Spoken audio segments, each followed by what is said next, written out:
Hello, welcome to EPG Pathshala. Today we'll be dealing with paper 1 titled Introduction to Linguistics and its module number 17, Morphosyntax 2. In this module, we'll be beginning with the rise of morphosyntax as a field, the questions that led to this rise, and then certain concepts that are pertinent to this field, namely the mirror principle, the unaccusative hypothesis, ergatives and the passives. Let's begin. In the previous unit, we saw the rise of morphosyntax as a result to two findings. The first one being that some morphology has to be done within syntax. That was the inflectional morphology.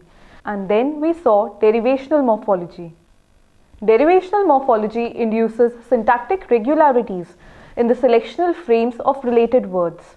It was also having a component of the change of grammatical function or relation, like a promotion of object into a subject, no less than what a syntactic operation does. This led to the question that could we have a partition in morphology into two parts, namely derivation that happened before syntax and inflection that happened in syntax. Grammatical theories like relational grammar and lexical functional grammar therefore grounded the grammatical functions and relations. These theories highlighted some phenomenon that generative linguists then tried to account for within the premises of generative grammar. In the following sections, we'll be looking at some such pertinent grammatical concepts. To begin with, let us see the mirror principle. Now we know that passive is a phenomenon. Actually, it's a syntactic operation that moves an NP into a subject position from an object position. There is also a morphological operation associated with it, which involves the verb being affixed with the past participle morpheme, along with addition of a verb be to carry the tense. At first, this past participle marking on the verb was taken to be simply part of a rule. But it was later on Baker 1985 who argued that the passive represented a class of rules for which the morphology and the syntax, they must be two aspects of a single process. He gave example for this point from two languages, namely Chamorro and Quechua. Let us look at the data for these two one by one. First, let's look at the Austronesian language Chamorro.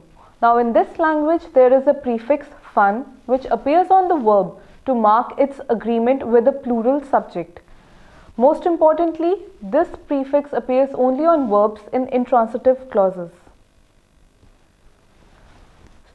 Look at the data on your screen which shows schemata for prefix on a passive verb.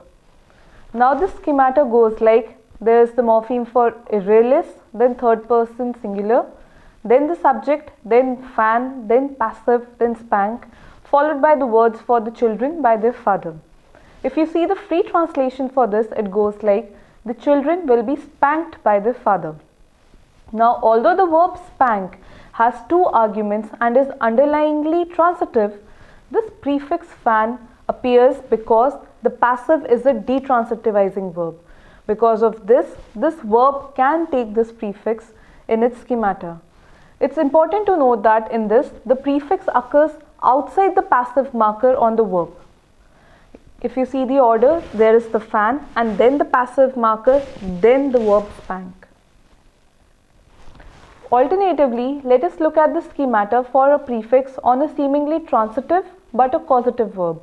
The data is on your screen in point number 2. First, we have the morpheme for first person singular, then the causative morpheme, then fan, then eat, and then the word for them. And its free translation goes like, I made them eat. Now prefix appears in this case because it is a causative sentence which has two clauses within it. The inner clause, them eat, is intransitive because in this case we are using the verb eat in an intransitive sense. Fan as a prefix appears inside the causative prefix but outside the verb eat.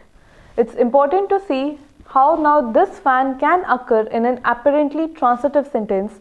This is because this prefix is attaching to the intransitive verb within this complex verbal schemata. Now we have a problem in front of us.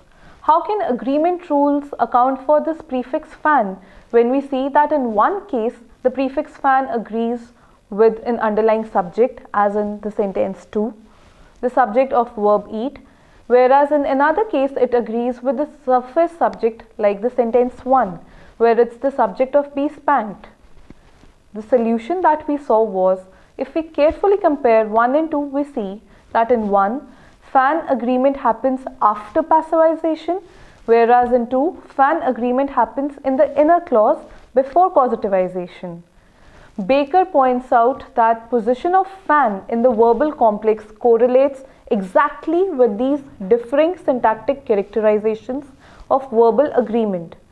That is, the order of morphemes fan, passive, spank or cause, fan, eat. They tell us at what point in the derivation does this fan agreement occur. The solution to this apparent problem came if we look at 1 and 2 carefully. Fan agreement happens in 1 after passivization, whereas fan agreement in 2 happens in the inner clause before causativization. Now Baker pointed out that the position of fan in this verbal complex correlates exactly with these differing syntactic characterizations of verbal agreement. That is, the order of the morphemes, whether it be fan, passive, spank or cause, fan, eat, these tell us at what point in derivation does the fan agreement happen. Moving on, let's look at the South American Indian language, Quechua. Now this language has causative as well as reflexive or reciprocal morpheme. Now we will look at two sentences. They'll have same morphemes but they'll have differing interpretations because the relative order of morphemes in them would be changed. First, let us look at a schemata for the order of morphemes in which a reciprocal morpheme precedes causative morpheme. The data is in front of you in point number 3. It goes like the morpheme for verb beat, reciprocal, durative, causative, and then the third person subject morpheme. Free translation of it goes like, he is causing them to beat each other. Literally, beat each other, ing, cause, he. Now it's important to note in this that the subject and the object of the verb beat are understood to be in a reciprocal relationship with each other.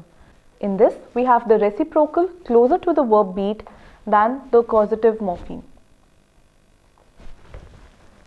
Alternatively, let us look at the schemata for order of morphemes causative before reciprocal. The data is in front of you in point number 4. The morpheme for verb beat, causative, reciprocal, plural, and then third person subject. The free translation goes like, they let someone beat each other. Literally, beat, let each other, they. In this, the causative means let or allow. Now, in this we see that the causer and the direct object are understood in the way of a process which involves passive, agreement, causative as well as reciprocal. Crucially, the operations that change grammatical relations, moving the object into a subject position, adding a causative affix or addition of a causal argument, they are accompanied by morphological effects. The surface order of morphemes tells us what changes in grammatical functions occur at what stage in the derivation. From all this, Baker stated the mirror principle, which can be put into words like this. Morphological derivations must directly reflect syntactic derivations and vice versa. Now, if this mirror principle was not to be stipulated, it has to be derived from more fundamental aspects of how the grammar is organized. Baker argues the morphological and syntactic processes considered here must take place in the same component of grammar. From this, it was concluded that the component of grammar which is being talked about is syntax. Therefore, morphology occurs in the syntax. This was the conclusion from the data we saw for the mirror principle. Let us move on to the next topic, the unaccusative hypothesis. Now, class of intransitive verbs can be subdivided into two, a class of unergative verbs and a class of unaccusative verbs. Unaccusative hypothesis was first advanced within the theory of relational grammar, whose main proponents were Perlmutter 1978, Perlmutter and Postel 1984, and Pullum 1988. Pardon if my pronunciation of their names was incorrect. Unergative verbs are the verbs whose subjects are agents or actors. For example, the data is on your screen. Lata runs, Meera speaks, the minister resigned. In all these cases, the verbs are unergative and their subjects are actually agents of the theme, are actually agents for these verbs. Unaccusative verbs, on the other hand, are verbs that take patients or themes as their subjects. For example, Arjun fell, the train arrived, the dog died. All these verbs take subjects which are actually patients or themes for these verbs. Now, many languages morphologically distinguish these two classes of verbs. For example, Assamese. The work relevant to this is done in Amritavali and Sarma 2002, and I'll be giving data from this. Assamese marks the subject of unergative verbs with E, like it marks the subjects of its transitive verbs, whereas the subjects of its unaccusative verbs do not have this E morpheme on it. For example, the data in point 1, this data is for all unergative verbs. Rame dore, Rame doribo, Rame doril. Rame runs, Rame will run, Rame ran. Compare this with the unaccusative verb in 2, that is fall. Ram pore, Ram poribo, Ram poril, which can be freely translated as Ram falls, Ram will fall, Ram fell. Crucially, notice that there is no E marker on the subject Ram. To complete the paradigm, we have transitive verb in the data given in point number 3. Rame kaam kore, Rame kaam koribo, Rame kaam koril, which can be translated as Rame work does, Rame work will do, Rame work did. From this we see that Assamese marks its subject of transitive verb similarly as the subject of its unergative verbs. Now, Italian and Danish. In them, the unaccusative verbs select the auxiliary be, whereas unergative verbs select the auxiliary have in the perfected tenses. For them, they will employ the form the train is arrived instead of its English counterpart the train has arrived.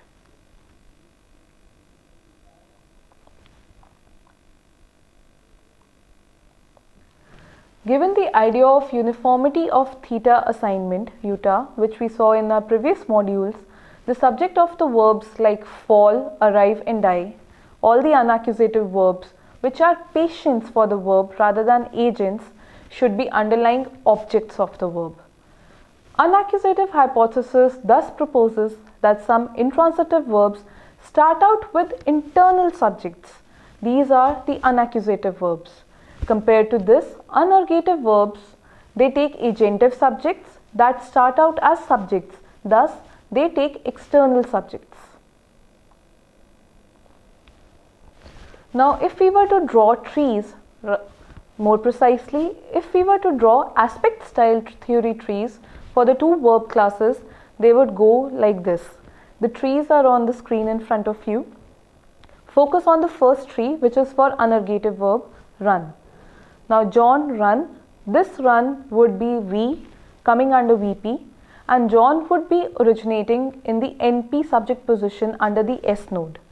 Contrast it with the tree for unaccusative, which is on the right. In this case, John would originate as an NP node under this VP, which would then move from this position to the higher NP subject position under the S node. This would be the analysis given under aspect style theory. Our syntactic theory has progressed further, and the current theories, they posit a little v head. The external argument is generated under this little v head projection. This v can then take a vp complement, and this vp complement may have just a v in it or a v and an np. Let us see trees for this style of theory. The tree on your screen on left is the tree for unergative verb. Now in this, focus on the little v head. This little v head is taking a vp complement which just has the verb run under it, and the subject, or rather external subject John, is originating in the specified position of the little vp. Contrast it with the tree on the right, the tree given for unaccusative Paul. In this case, the internal subject John is originating as the complement of the big V. This full V-NP pair then goes under VP, which is selected by the little v head. Additional argument for unaccusative structure on the right is given by the transitive variant possible for all unaccusative verbs. Example, drop, move, break.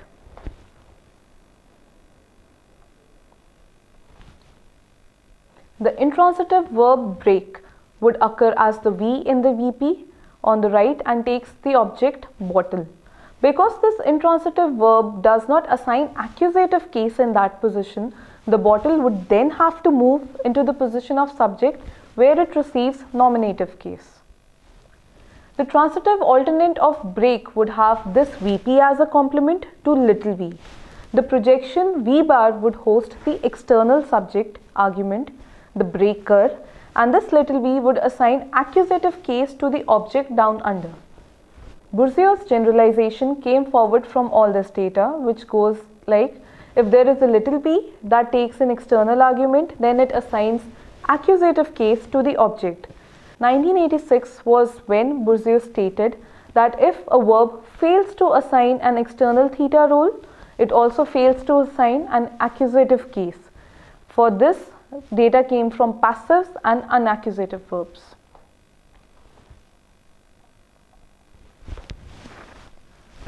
Now let's talk about the next concept which we are going to deal with, that's ergatives and antipassives. By now we are familiar with the case names nominative and accusative. Languages like English, their subjects have nominative case, their objects have accusative case. In English, case can be overtly seen in only pronominal system. For example, data on your screen in point 1 and 2, he, she ran versus he, she caught him, her. The pronouns he, she, they are nominatively marked. The pronouns him, her, they are accusatively marked. Irrespective of transitive or intransitive nature of the verb, subject of sentences is always nominative in English. Now let's talk about ergative languages. Ergative languages are the ones in which the subject of transitive clauses, they have a different marker than the subjects of intransitive clauses. Subjects of the transitive clauses are said to have an ergative case on them. Example, Kashmiri, Assamese and Hindi. We have looked at the data for Assamese previously. Now let's look at data from Hindi. Now Hindi subjects, they are marked with ne in transitive clauses in the past tense. This ne is actually the ergative marker for this language. Look at the data in 1 on your screen. Look at the data in 1 on your screen. Ram ne roti khai. Now this ne marker on Ram marks Ram as ergative in this construction. Subject of an intransitive clause in Hindi is not marked with ne. For example, sentences A and B. Ram bhaga, Ram bhag gaya. Ram gira, Ram gir pada, which can be translated as Ram ran away, or Ram fell down. In intransitive, the verb agrees with the subject. Intransitive, verb agrees with the object which does not have an accusative case on it. Now the object of the transitive clause in past tense seems to behave as if it is a subject. because of which we call it to be having an absolutive case. Thus, languages of the world are divided into two broad categories: nominative accusative languages versus ergative absolutive languages. In ergative absolutive languages, the subject of an intransitive clause and the object of a transitive clause, they are grouped together, and this is called as an ergative alignment pattern. Ergative languages are also said to have an anti-passive construction, and by this I mean, in this construction, ergative subject becomes absolutive and the absolutive object becomes an oblique argument, like in prepositional argument. To summarize what all we have been dealing with in this module, we saw that where a syntactic operation is accompanied by a morphological reflex, the order in which morphological elements occur reflects the order of the syntactic operations involved in them. We also saw that the morphology and syntax must go together in a single morphosyntactic operation. There is no separate morphological compartment in the grammar. There is no separate morphological component involved. Unaccusative hypothesis is supported by evidence from morphology and syntax. It partitions the class of intransitive verbs into two: unergative verbs and unaccusative verbs. Languages differ in how they case mark the subject and object of the transitive and intransitive sentences. In nominative accusative languages, subject is always nominative whether the clause is transitive or intransitive. In ergative absolutive languages, the subject of transitive clause, which are agentive, are marked with an ergative case. The intransitive subject and the transitive object may have the same case marking called an absolutive and trigger verb agreement, as in the case of Hindi past tense clauses. Thank you.